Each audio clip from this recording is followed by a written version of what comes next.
All right. We are live. We are live on YouTube. We are live on Rumble. We are live on Facebook. And we are live on Twitch. Welcome, everybody. And it's a late one. And it's going to be a bit of a short one as I have to be up early to work in the morning. But I wanted to show what I've been working on lately in regards to alchemy and in regards to electrolysis, the electrochemistry that you see here with Bert and Ernie Cam and the Alchemist's minions there, and that I have spent the last several weeks trying to organize a bunch of my videos and pictures that I've been taking over the last couple of years with my now broken cell phone, but finally figured out how to get it onto the computer, and lots of examples of the natural spiraling, the self-organization of these monoatomics, some calling them plasmids, a form of plasma, and this natural movement that we see within them. And oops, that's just that one. All right, let's see what else we have to show. All right, so here's a couple of photos of the same event here. If it's go. Oh, that's a motion photo. My bad. That's why it doesn't let me zoom in. All right. Never mind. Well, this is a good segue, actually, before I forget. Shout out Calix, my man Alex in California, sent me a package. So we are doing a little live reveal of what my good man Calix has sent. Alex, appreciate everything. Oh my God, we got nature's.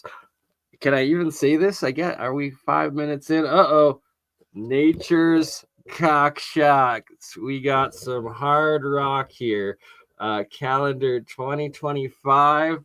My man Alex, appreciate this. This is awesome. And hey, look, is it a cock or is there a face? I see a face on that. Look at that. There's eyes, nose, mouth, chin, all of it right there. Right there, right? That's what I see. Are they monuments trying to be hidden as hard rock? Hard rock. Shout out Calix. This is epic and awesome. All right, well, we're past. Gotta give. It's no longer January, but January. That's a face. I see a carved face left over on that, but that's just me. Oh, look at what we got here for February. We got cactus. We got a cactus for February. Looky. That is hilarious. Appropriate for Valentine's Day coming up. We got prickly cactus. Well, we will unveil each photo as the months go on to keep it going. Oh yeah, shout out, not sure, right? It is a P Rick right there. That is a prick of a cactus prick. All right, so that's freaking hilarious and awesome. Appreciate you, Alex. Shout out to Calix in California for sending that epic, awesome calendar. Hilarious and amazing. Oh dear. I've lost Bert and Ernie homunculus down. That's why I've got multiple computers though. Okay, back to the photos of what we were going to show. Oh, okay. We might just have. Are you a crypto spam bot? I think so. Are you an actual person? I don't know. We'll see if you keep spamming. Viviana Vasquez Correa, Sony 36K. Like, is that? That's probably just a meme scan coin. I know Sony is making crypto, but I don't think it's called that. I'm getting distracted. All right. What are we looking at here? What do we have up? And I did upload a video.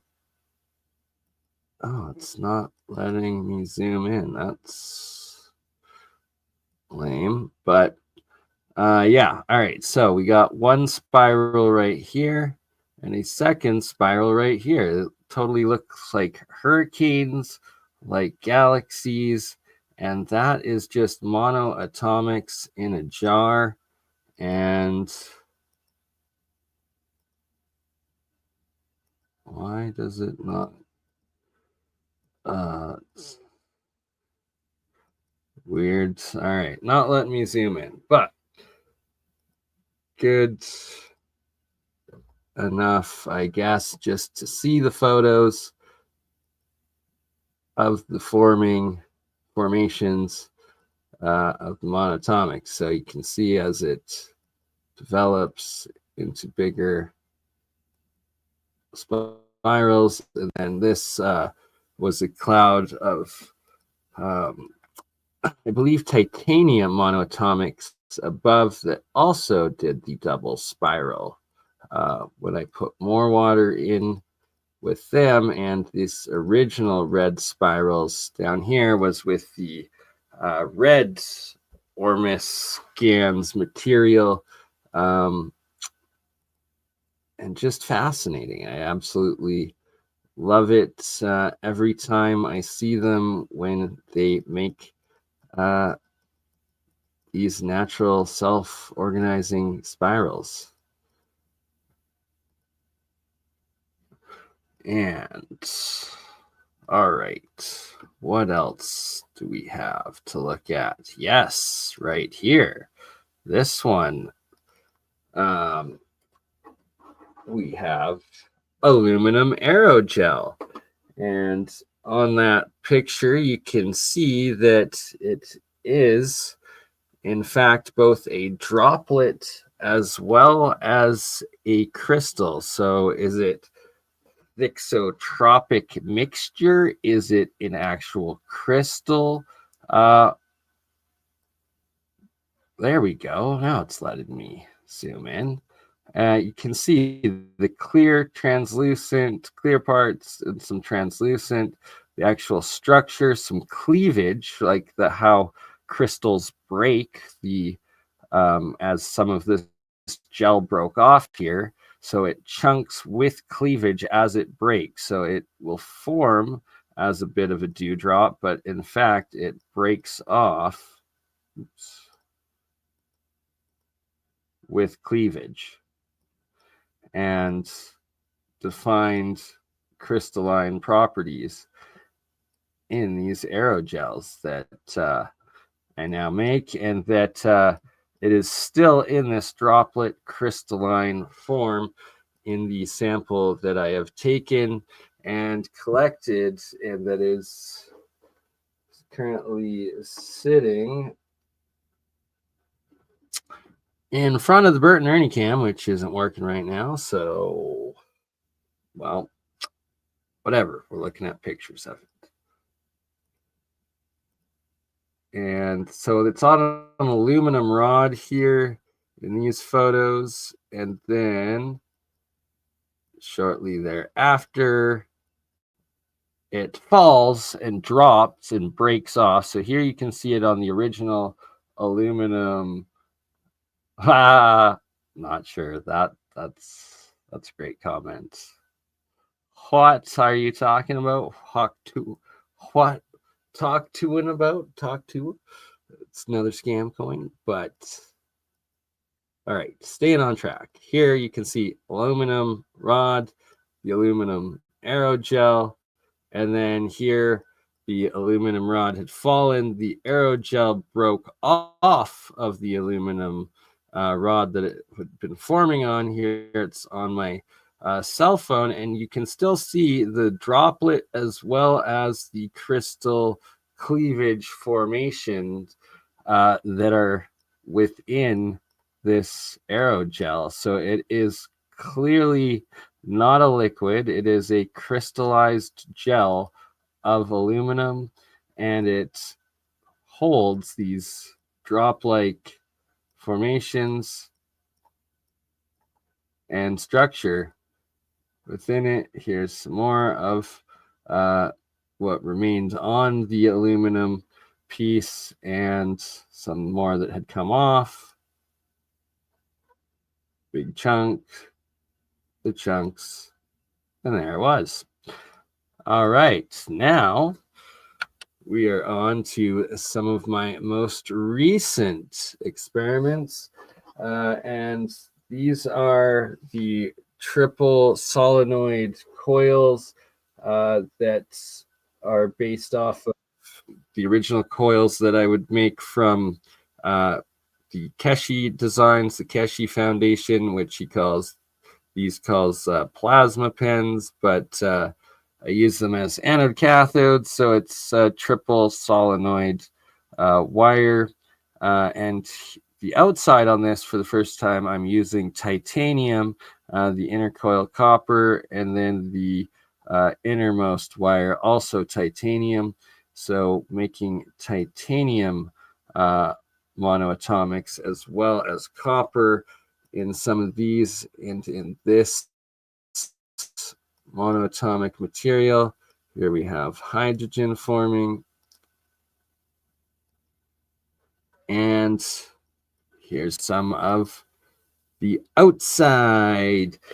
Taking advantage of the Canadian Arctic winter, what else can we do when it's stupid cold outside? Well, we can still do real science. And it was minus 25 degrees Celsius when I was running this experiment. The same temperature it is currently right now, freaking ridiculously cold.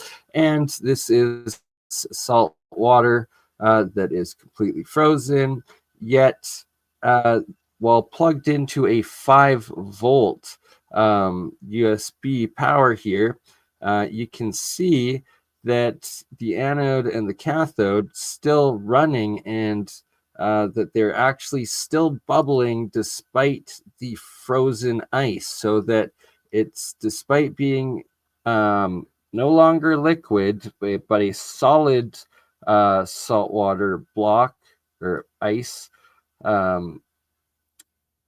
that the electrolysis reaction, although slowed down, is still happening, and that it actually is, it melts some of the water immediately around the vicinity of both the anode cathodes, and is still producing hydrogen and oxygen.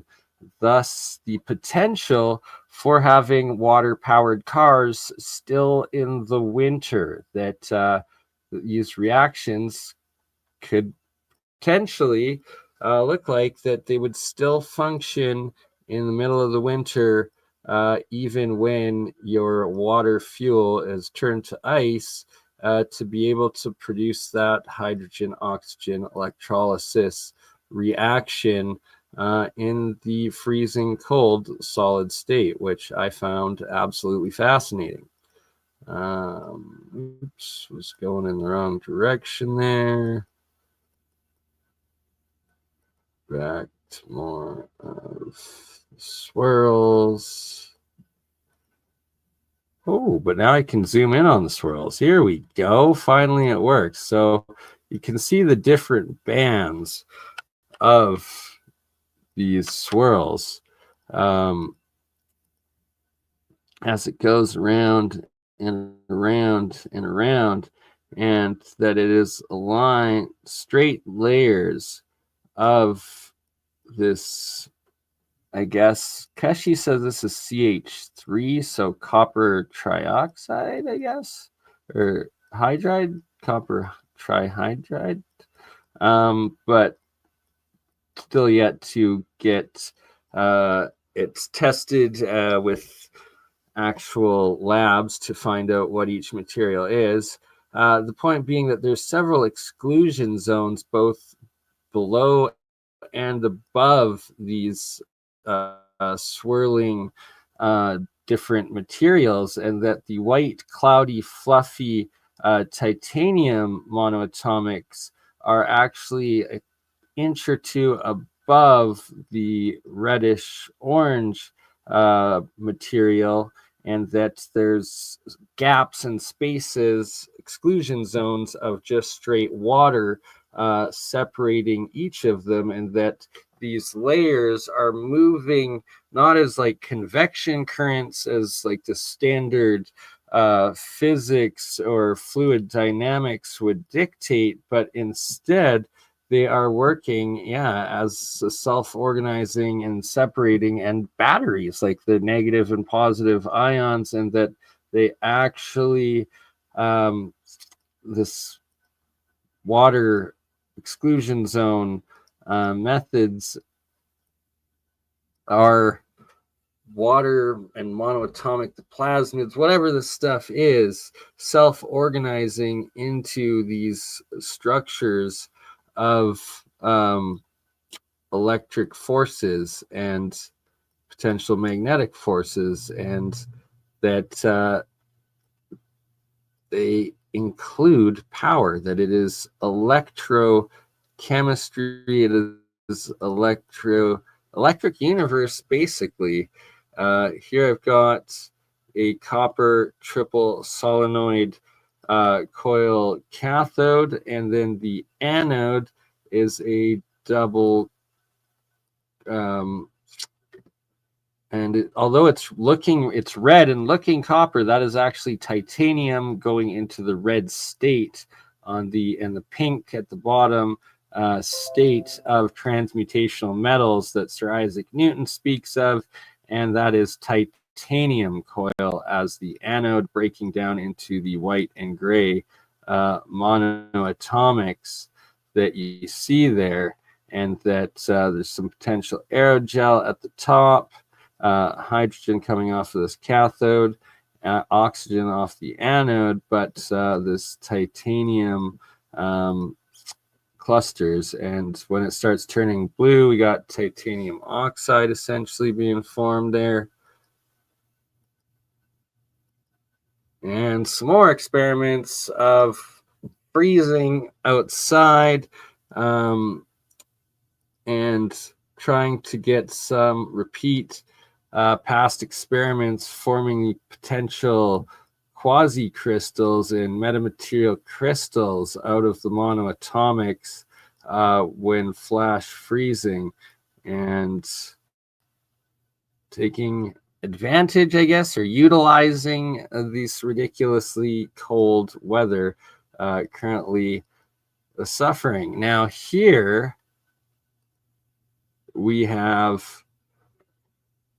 some ice cubes of my ionic silver and gold water, and you can see that it's forming these different fields and exclusion zones of the bubbles that freeze within the ice, and that there's actual fields that happen in my structured water, that it literally structures the ice. The structured water, when frozen, shows field forces frozen in a self-organized structure within the ice cubes of my ionic gold silver water, and these repeating fields of bubbles constantly forming, and you can see the exclusion zones of straight water between the bubbles and where the fields hold the bubbles, and that is structured water frozen into field forces, showing definitive fields and form being held within the frozen water, the ice. And that's, well, that's a pretty good, I guess, evidence of structuring and self-organization within calling it structure, why it's called structured water, because it literally structures itself. And you can see the different fields where it holds these bubbles and forms them. And if that's not enough, we will give some more examples of my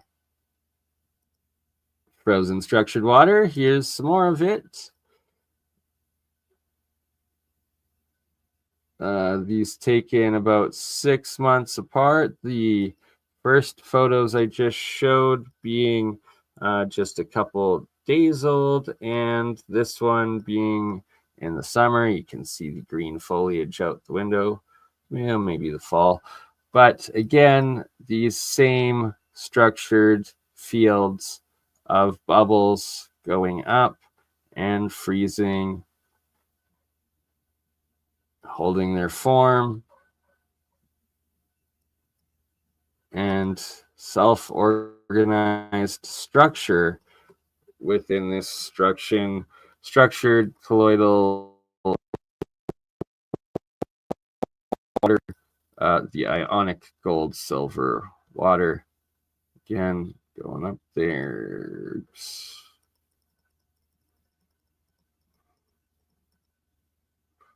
And here what they look like from above while still in the ice cube trays.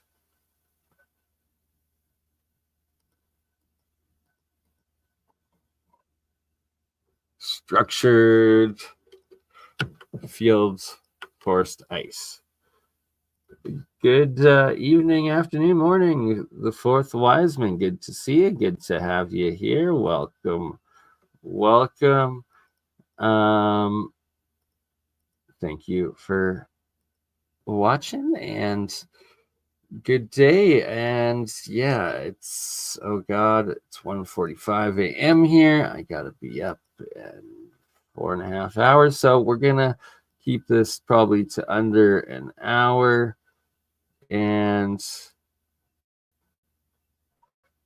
we're halfway through then. So here we have a triple copper coil, both in the red and blue state, switching halfway between the two, one half of the coil being blue, or one coil being blue, the other red, and literally switching in between.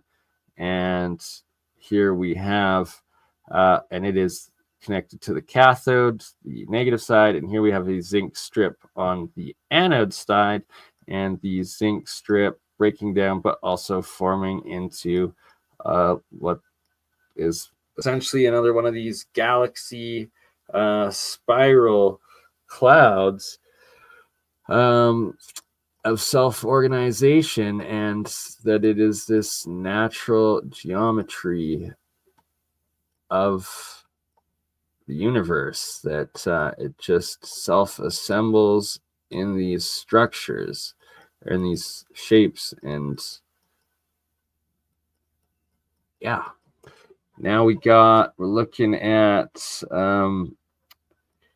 couple experiments working on creating electrode saltwater batteries, along with the monoatomics and the hydrogen production that I'm doing, working on all sorts of different designs, utilizations, and building reactors, batteries, and different technologies out of all of this electrolysis, alchemy, electrochemistry that I'm doing. Here we got some harvested pure white monoatomics. This one, I believe, is a mixture of copper, aluminum, and zinc. Possibly also silver in that one. Oops, which way are we going here?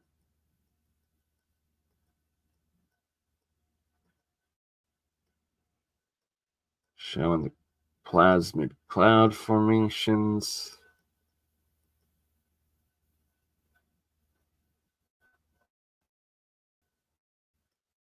And always some at top, some at bottom,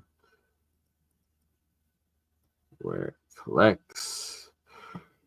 Okay, what else? What else do we have to see? Gotti B, good to see you. All right, I want to show some more videos too. This one maybe. Let's see if this works.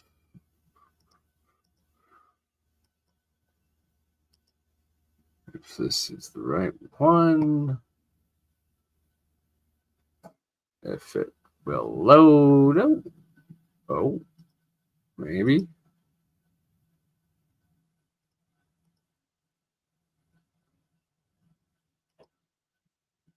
Atomic silver. Oh, I guess I gotta share it, don't I? So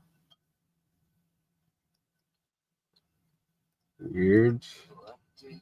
It was sharing, wasn't it? Hopefully the sound works. I'll let the video cycle through here, but at the beginning you can see a clear cloud of the silver going from the anode to the cathode.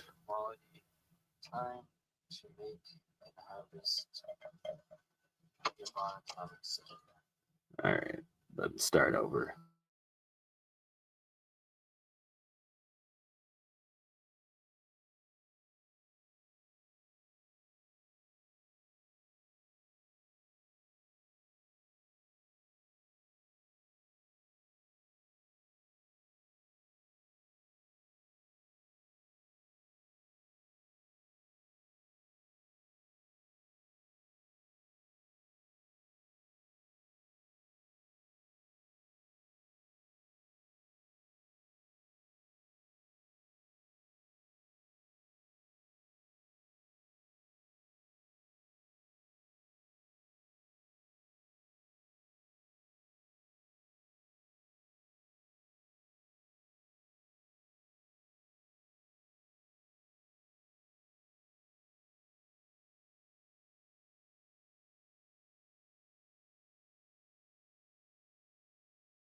Okay, so hey, Guardian, good to see you. What's the most important point here, as you can see the turkey baster going in to suck up and harvest this monoatomic silver from the cloud here. It's about an inch thick, an inch deep off the surface, going from the anode to 2-ounce silver coins, and that it actually this cloud, you can see it's on one half of the jar, and it forms a symmetrical line going and connecting to the cathode silver 2-ounce coin on the opposite side of the reaction, and that to the right, on the right hand side, that you can see that there's no cloud, and that it just forms this connection on one half, and this flow of self-organizing materials. And that I always recommend, and as demonstrated there, during a full moon, to make and harvest monoatomic silver, ionic silver, colloidal silver, all your silver products during the full moon, as they seem to be tied to the moon. Fascinating stuff right there. It's not going to let me go from one video to another. So I have to reopen. It opens. When it opens, my apologies. for the delay. Is it going to work? There we go. So in this one, showing and demonstrating. So this video was filmed, I believe, like a half hour, maybe a couple hours before Good Question Quad 10, and I really need to. I have yet to, but it is something I'm desperately behind on and need to start doing and figuring out. I actually have an old Intel Play USB digital microscope right here that I got to utilize and hook up. It's just a matter of getting the current drivers to see if it still works. And right, well, I got an old one, so it's just I don't know if I can find the current drivers for it to work. Hopefully so, but if not, we also got I have yet to use, but got that microscope right there, a analog older one. Don't know if I have all the parts. Gotta put some time into it, right? Anyways, we need more equipment, but getting a little off topic. What we're looking at, well, it's not really off topic because it's just developing the science further, and yeah, it's something I've been meaning to do and need to put the time and effort into. All right, so what you're looking at above is at that point it is just 2 silver 2-ounce coins separated by a small piece of copper wire that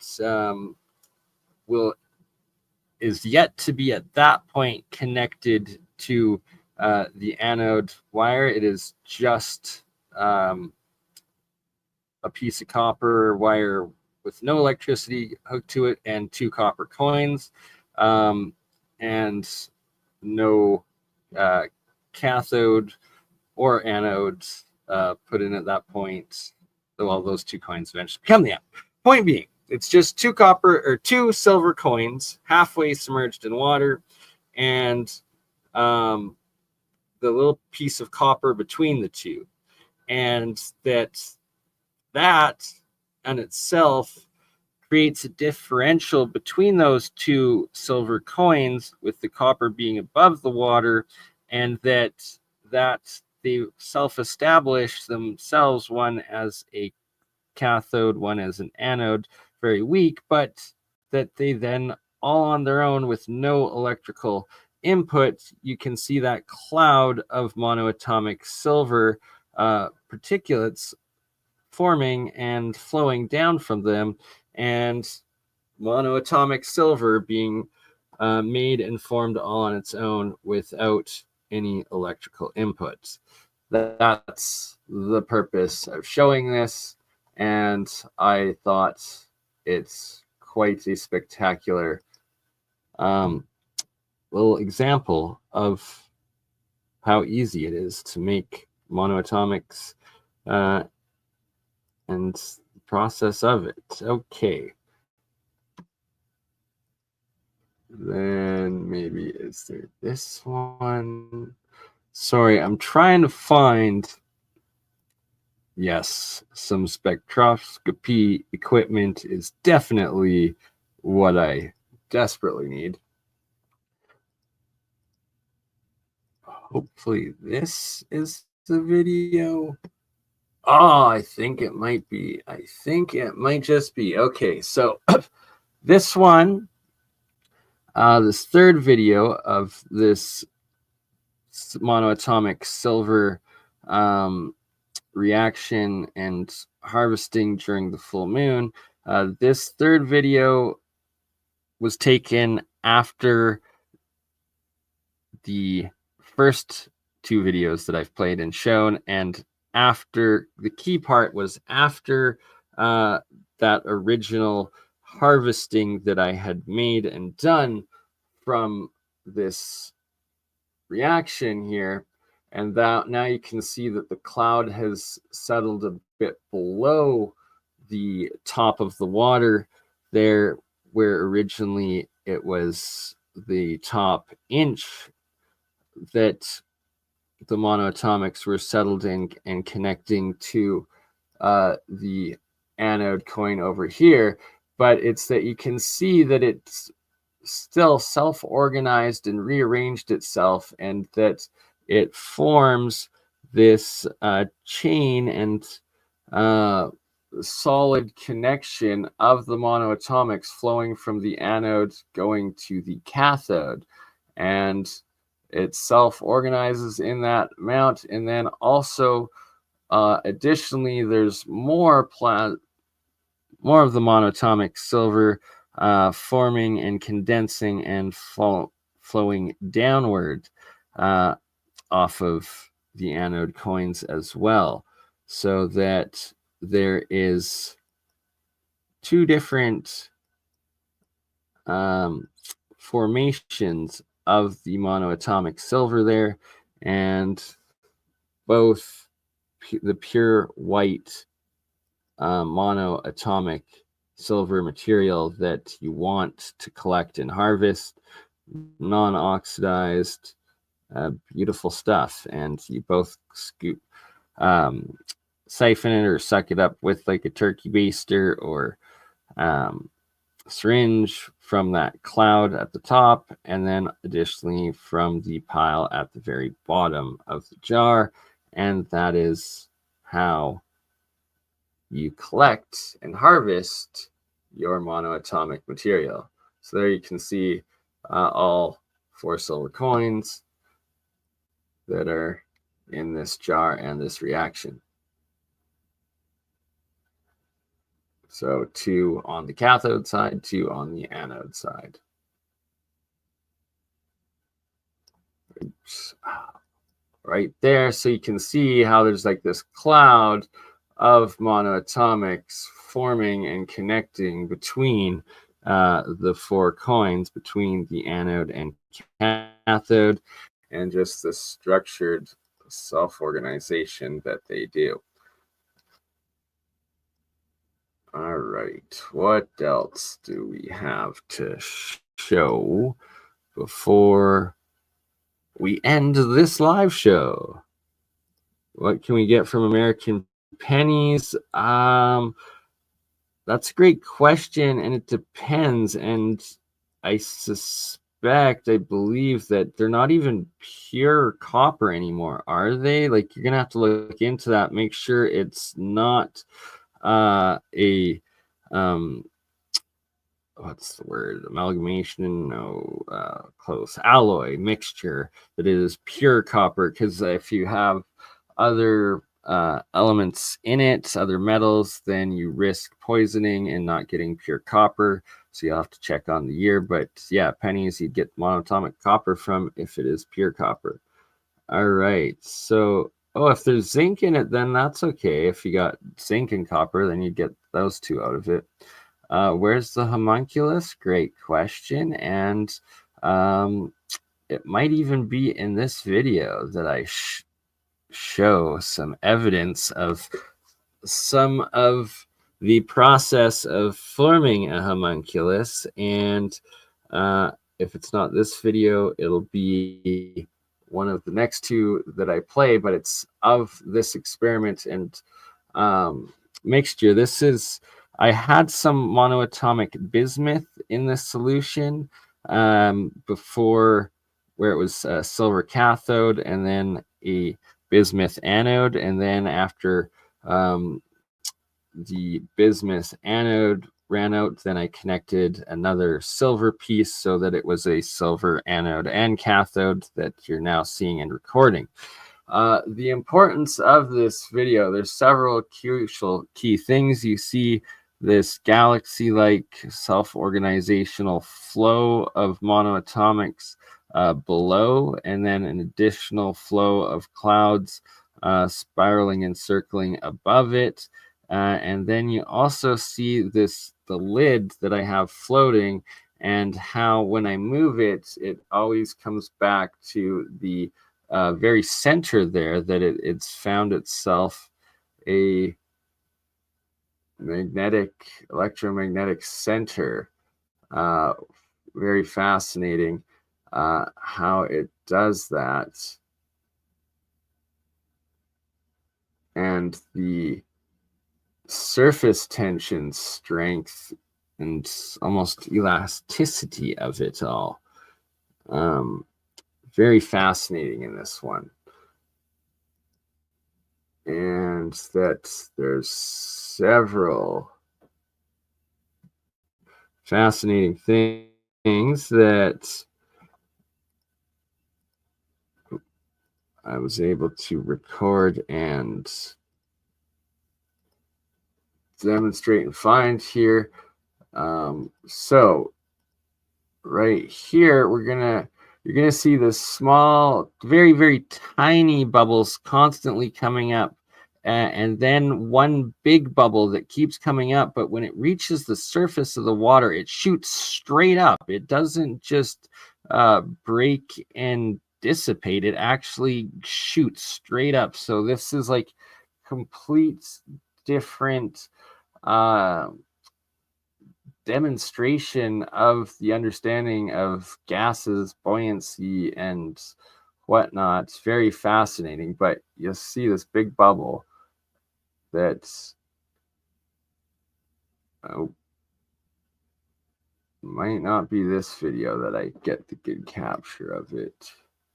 Right at the beginning here, you'll see a couple times. No, almost. No, never mind. Might be the next recording that happens. Okay, this one I guess I'm showing. You can see the flow here of the monoatomics. Like this galaxy flow, quite fascinating. And that it's not all affected by what I'm doing at the surface. These different exclusion zones. Yes, all of these I'm able to rinse out dry, and they're all monatomic powders, 100%. So this is very interesting. So it's sunk here, and then you'll see how this cloud forms and goes over top of it and continues the self-organization, spiraling movements of it. Yes, well, I rinse the salt out, then I dry them out. So this is pretty fascinating how this goes over, and you'll see it continue to form or move as it comes out. But that's not what I wanted to show.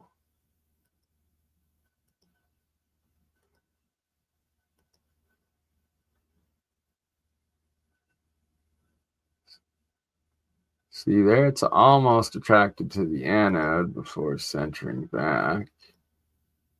All right, sorry, this was not the video. This one maybe.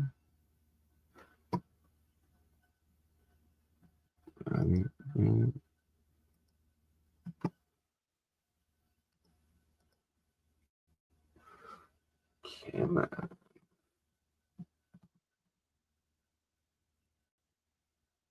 So slow.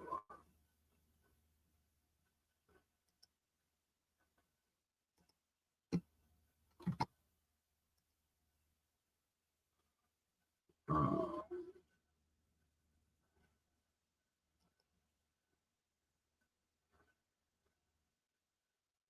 I guess it's a decent example of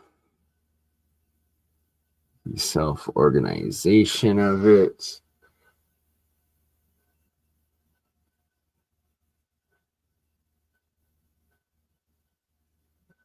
Here's that bubble, but I think it might be the next recording.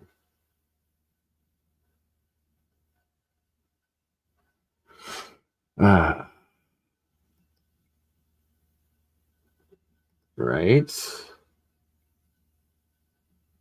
Making a golden homunculi, maybe. Just love the different galaxy spiral formations in this. Different clouds of plasma.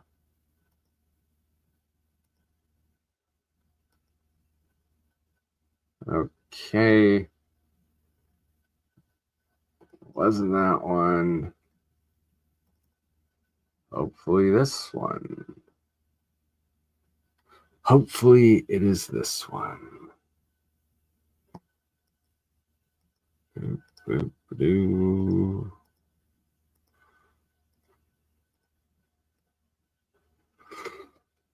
All right. Okay, here you can actually see the bubble going up.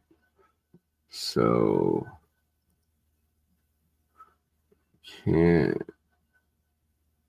should be able to see the bubble.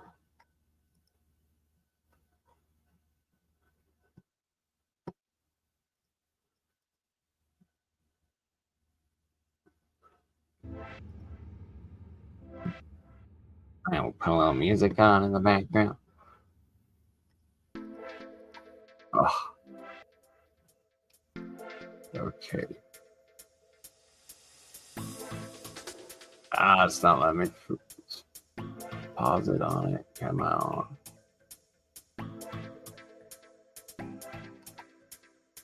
Oh. All right. I swear I'm not crazy, and I hope you're getting the resolution on YouTube of it.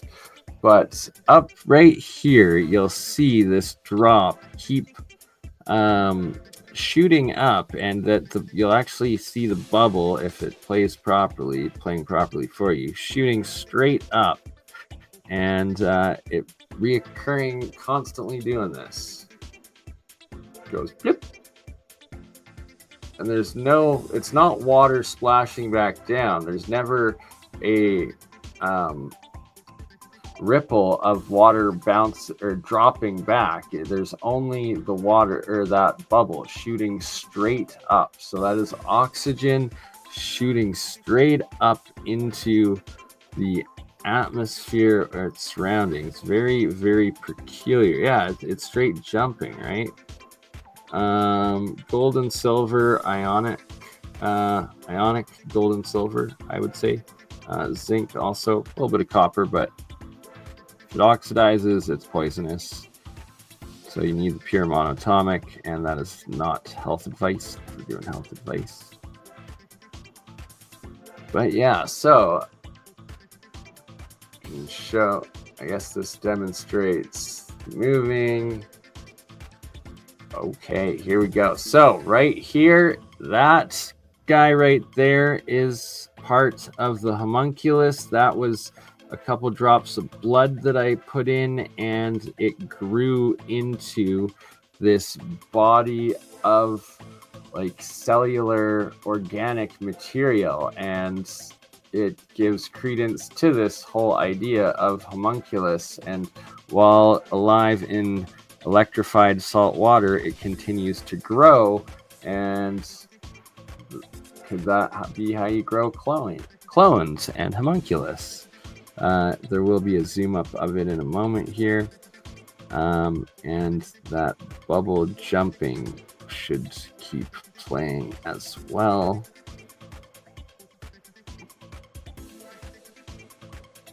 I'm just going to let this play for a minute.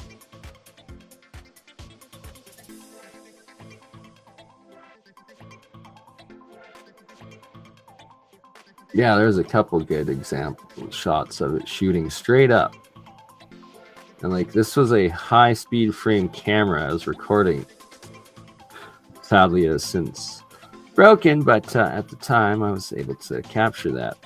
And in a minute here, I think I move to the other side of this container and I actually do it on that organic blood homunculi material. So I will let this play here for a second and enjoy.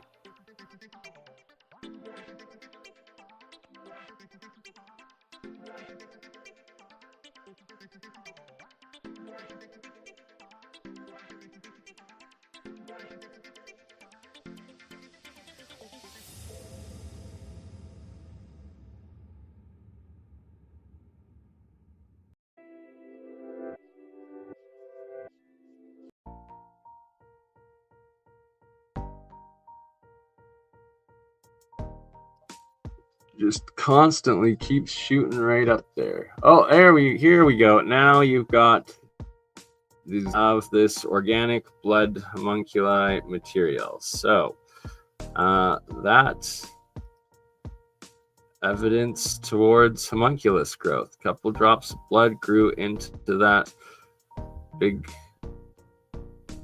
I guess, I don't know, like organic cellular material. Like it's fascinating. Like that's my organic material from blood growing a bigger structure and chunk of material.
Right? Are octopuses aliens? I think so. They're probably from Ecladius? No. What's the moon of Jupiter, Saturn? That's a nice moon. Whatever it is. Probably from there. Who knows? But isn't this fascinating? So you got clouds of monoatomic silver just moving right there in a straight line coming out. You got others swirling, self-organizing, different layers within the water moving different directions, hydrogen forming off the cathode here, monatomics off the cathode, oxygen acting weird, forming anode and shooting straight up. And then you have these bubbles that are actually suspended. They're about like a millimeter below the surface of the water. Very, very strange and interesting. And then that chunk of homunculi blood cluster matter as well in this. So again, you can see it shooting straight up here, right there. Oops. Wind it for a sec. But you can see shooting straight up behind the cursor, right there. Very, very interesting. Yeah, and right, hanging on to the surface tension, possibly. Very, right, so many different structures and effects in this. That's just had to show that, play it, and if anyone's got some explanations of what we're seeing, why that's shooting straight up, why the cap keeps going to the middle, O bonding, right? Potentially. Gotta be some of that going on. All right. That music. I need help with creating some AI music and getting a bunch of non-copyright music to be able to play in the background, especially with experiments and such while streaming. Guess we'll share this for half more second here.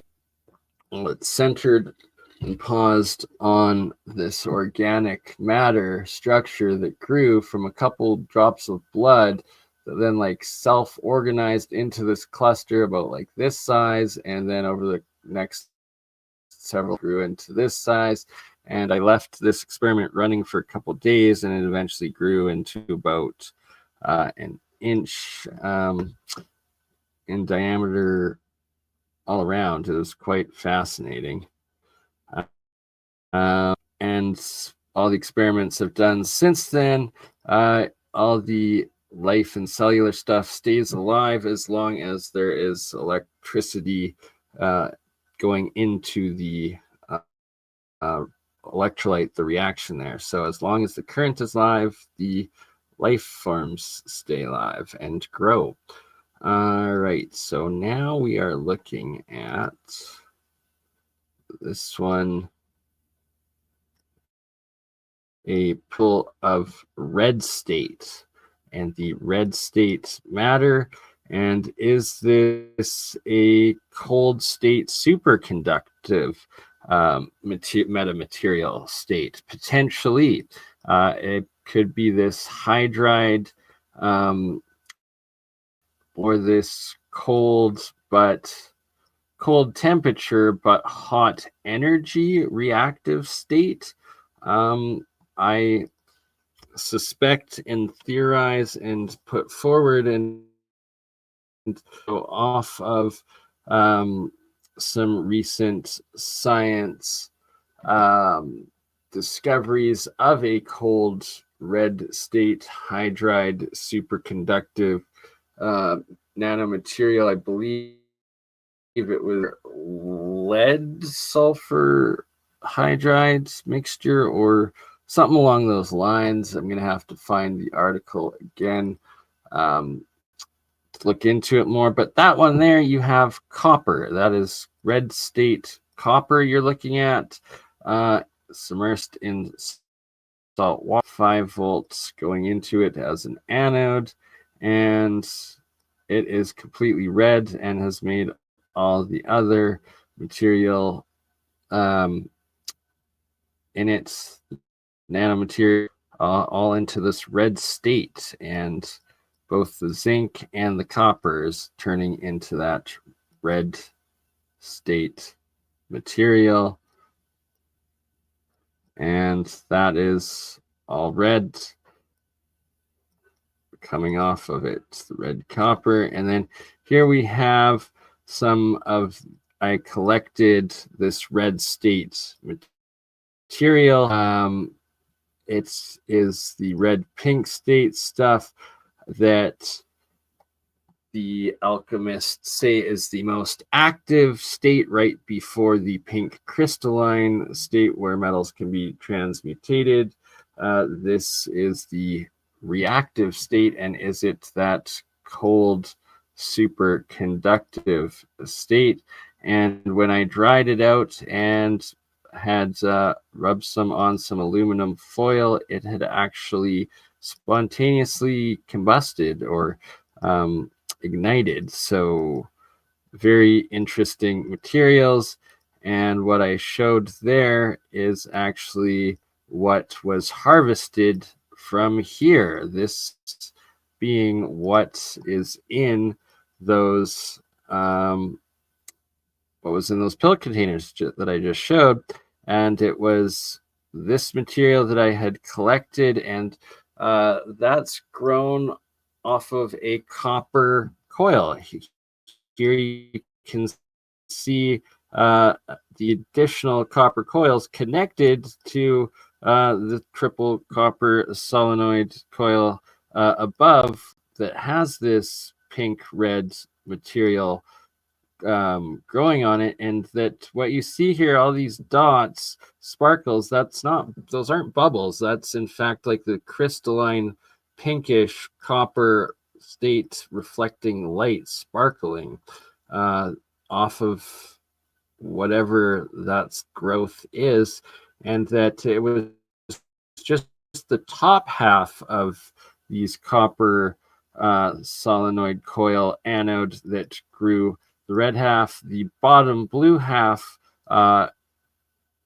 turning blue and oxidizing instead of going into these red fluffy pink material. And that I collected several samples of this red pink, whatever it is, hydrite, copper hydrites or something like that. That is the question, and we are going to have to get it in some labs, looked under microscopes, mass spectroscopy, all of it to figure out what we had. And yeah, they call it the red mercurial state or mercury state in old alchemy, and even in Sir Isaac's alchemy. The red state, they say, is the red mercury state. So very interesting, and potential mercury compounds that would involve straight transmutation of elements. If so, not quite sure. Thus why needing modern lab testing to find out what's actually going on in there. All right, now looking for, as gonna have to wind this video up pretty quick because it is getting late and I have to go to bed as I work fairly early. So here's a very good picture showing, and that it's half orange, half blue in the coils below, and the top part that turns into that red, pink, fluffy, crystally material. There's the entire jar showing it. And what exactly is it? That is the question. Very interesting materials.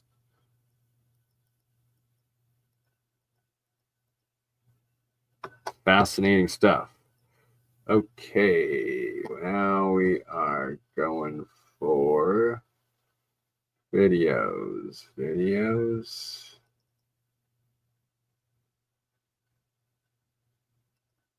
Couple recent videos just to end this off.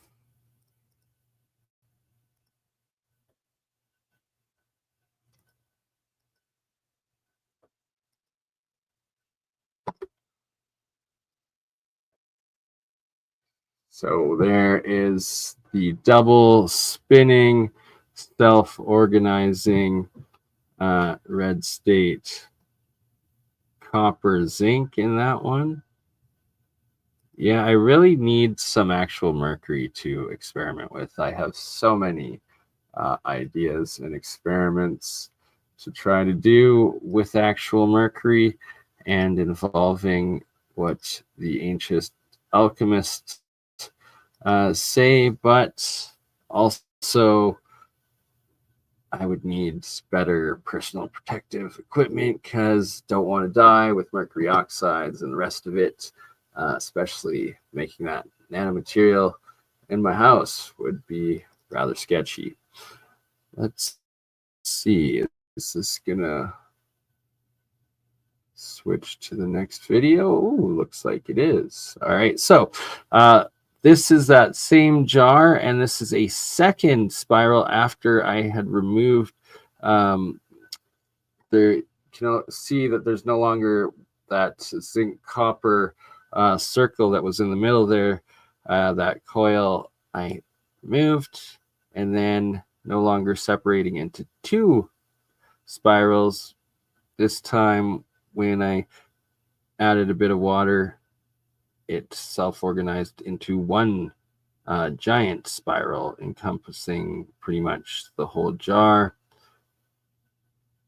And the key part is that that is just in 1 inch of water layer that the spiral is happening, with about 2 inches of exclusion zone water above it and 3 or 4 inches of exclusion zone water below it. And that it just takes it's in between those areas. It's very,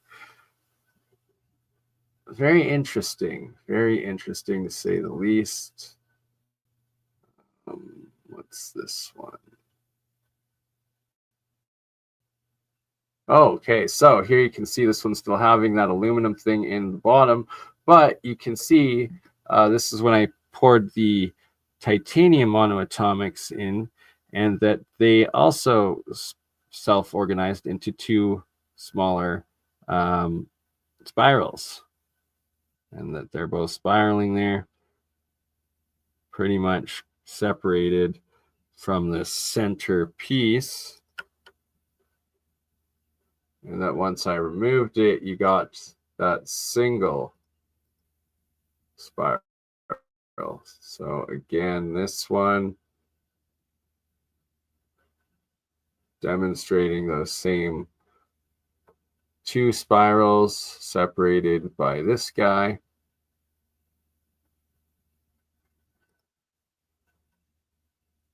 And that once I removed it, you got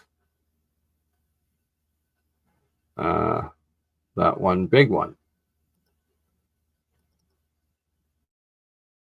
And this one also, I believe the original, I first put in the titanium monoatomics in it and how they self-organized into those two spirals.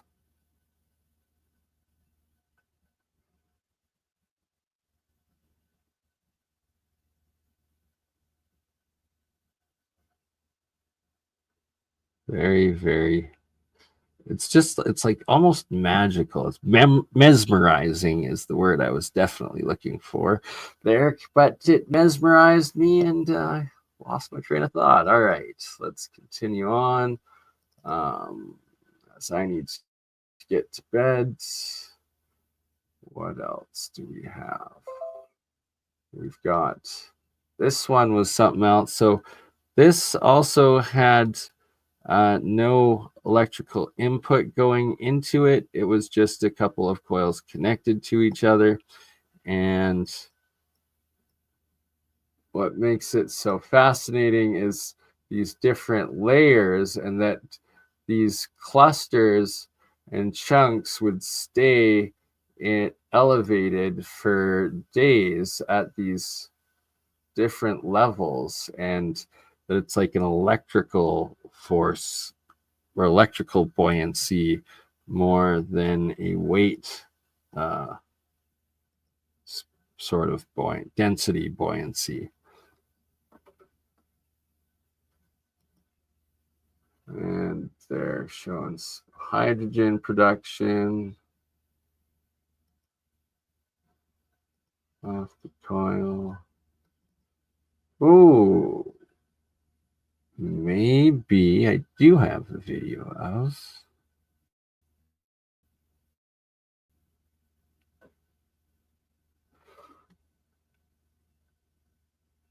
I think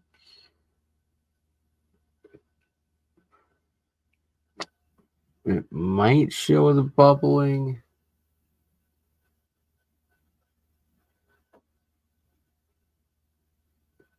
Yeah, so you can kind of see that there's still this liquid around the anode and cathode, but I'm not sure if it was able to actually capture and show the bubbles still coming up in this. It's kind of tricky to film and see, because there's the cab. There's ice.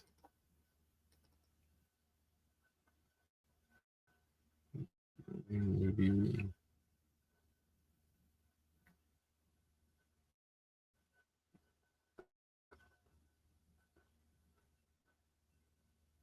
Oh, it's just super short. Never mind. Guess it didn't really capture it. You couldn't see it as well as how it was in person. Jeez. My goodness gracious. It's 2:33 a.m. I need to get my butt to bed. To get up in a few hours to get to work. So this video here showing, so this guy is titanium, aluminum, and copper triple coil, and I'm showing there it is not plugged in at all. It had not been plugged in for a couple of days at that point, and still this a pretty steady and strong continued rate of hydrogen production and bubbling coming off of that coil that had been plugged in as a cathode. But this is 2 days after disconnecting it from the electricity, and you can see, like, look at that. That's a lot of hydrogen bubbling coming off of this thing, and it is not plugged in. It is just reacting all on its own. And I believe I'm actually doing construction tomorrow, not snow removal. So I really do need to get some sleep and be on a decent level of game and, well, work. So, all right. On that note, we will shut that guy down, and thank you, Gotti B. Was there anything else I meant to show before we go? All right. Just a quick little sneak peek at everything I've got coming to show and go over. And, well, there's thousands of pictures of so many different experiments, and we just went through a tiny amount today, and there's so many more to come, to go over, to discuss, and the implications of it all, the technology applications, sending these materials and samples off to labs for testing, and applying these new discoveries and materials and understandings into utilized applications and material technologies and machines and equipment, and yeah, builds batteries, sends some nanomaterials to all of the other backyard scientists, engineers, and inventors that we're working with, and get them using them and testing them and applying them and see what we can get going. And this was crazy. So this is when two different monoatomic silvers that I had harvested, and this is when I was flushing them with new water for the second or third time, and it was also during a full moon, and they literally go neon for a couple hours while they settle and with the new water. It's quite something. Oh yeah, so there you go. We got like the 4 to 5 exclusion zones or fields in these ones. And yeah, there's a lot. There's a lot to go over. There's a lot to see. Oops. And then all the trips that I've done as well. There's so much more. But I got to get to bed. So on that note, love y'all. Thanks for watching. We'll see you on the next one. You crazy mother. Yeah. It's just BurnEye. Hey, BurnEye just like last week, huh? Weekend at BurnEye.